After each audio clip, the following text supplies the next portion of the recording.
Les premiers poèmes de Gilles Leno que j'ai lus lorsque j'étais au Cégep en 1972 sont tirés de Poésie actuelle, qui était une anthologie de Guy Robert, qui était très populaire à l'époque.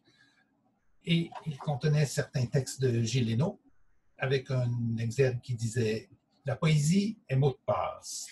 C'est le titre d'un essai de Gilles Leno qui était présenté à l'intérieur de cette anthologie avec les poèmes « Avec le feu, avec le vin », No Man's Land et Au frontalier. L'un des poèmes de Gilles Leno a été publié dans cette anthologie au Québec, Espace Québec, et il a été repris et traduit et repris au Mexique dans cette anthologie qui est publiée par la UNAM, l'Université nationale autonome de Mexico, et dans ce format chez Aldus. Nous allons donc maintenant vous lire un poème tiré de cette anthologie qui s'intitule « La chanson des mégots ». La lecture donc sera en français et en espagnol. Chanson des mégots. 1. Elle est partie en laissant ses mégots. Et, pourquoi pas, le feu est sans histoire et l'art de bien fumer par les continents. Qu'en dites-vous, lutin des magiques journées? Ces temps sont révolus parce que l'âme clame en toi la floraison des voyages délétères. Canción de las colillas. 1. Ella se fue dejando sus colillas. Bueno, ¿por qué no? El fuego es sin historia. El arte de fumar adorna continentes. ¿Y qué dicen ustedes, duendes de mágicas jornadas? Esos tiempos pasaron, porque el alma clama en ti la floración de viajes deletéreos. 2. Elle est partie en laissant ses mégots. Transparente est la fuite des voiliers lisses, au bord d'un horizon mémorial, où la rame, indéfiniment, rature les vagues du rêve. Elle est partie sans ses poissons dorés au cœur de cerise, sans le rayon des jours sans pluie, sans le manteau de bruit qui tisse le passage des trains, sans le petit chaperon rouge des soleils en allée, sans l'ourson assis dans la désolation du déluge. 2. Ella se fue dejando sus colillas. Transparente es la huida de pulidos veleros, cerca de un horizonte memorable, donde el remo indefinidamente borra las olas del sueño. Ella se fue sin sus peces dorados, con corazón de cereza, sin el rayo de los días sin lluvia, sin el manto ruidoso que teje el paisaje de los trenes, sin la caperucita roja de soles pasados, sin el océano sentado en la desolación del diluvio. 3.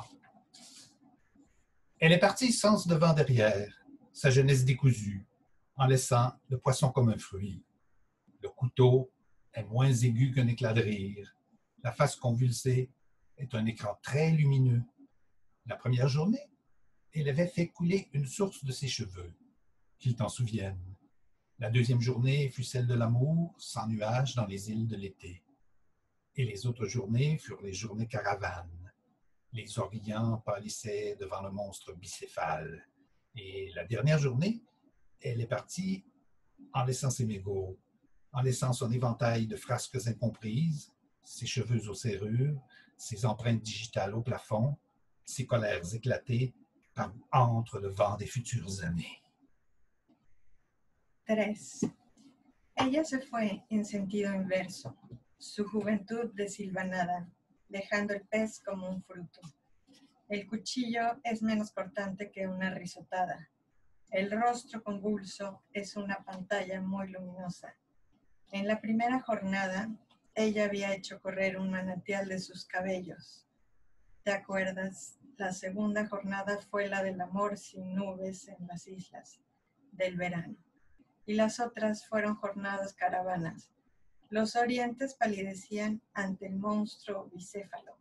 Y la última jornada, ella se fue, dejando sus colillas, dejando su abanico de incomprensibles locuras, sus cabellos en las cerraduras, sus huellas digitales en el techo, sus estallidos de rabia por donde penetra el viento de los años futuros.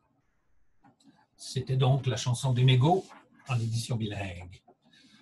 Dans mon dernier recueil qui s'intitule Dérivés, j'évoque l'univers de plusieurs poètes québécois, dont, bien sûr, Gilles Hénaud.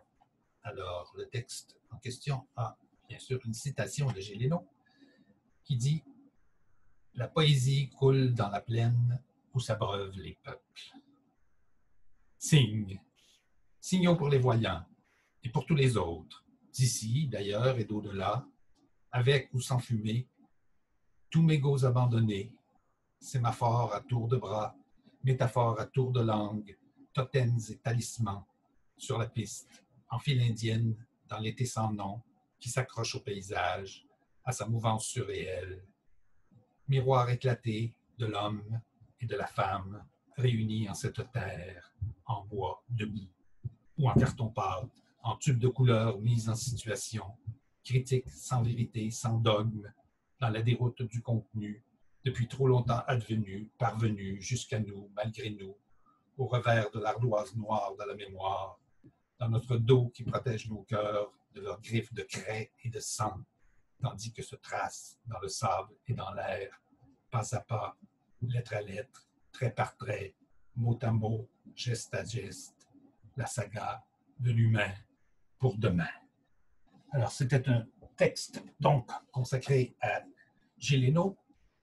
En terminant, je vous recommande quelques livres que j'ai tirés de ma bibliothèque, notamment Théâtre en plein air, qui est une édition ancienne. Et cette édition a une histoire particulière parce qu'elle m'a été donnée par mon ami Guy Moffett et elle contient une dédicace de Gilles Hénaud à Estelle Moffett, qui, comme on le sait sans doute, était à la radio la première Donalda. Bien sûr, il ne faut jamais rater de lire Signaux pour les voyants. Et je recommande aussi À l'écoute de l'écoumène et aussi À l'inconnu nu.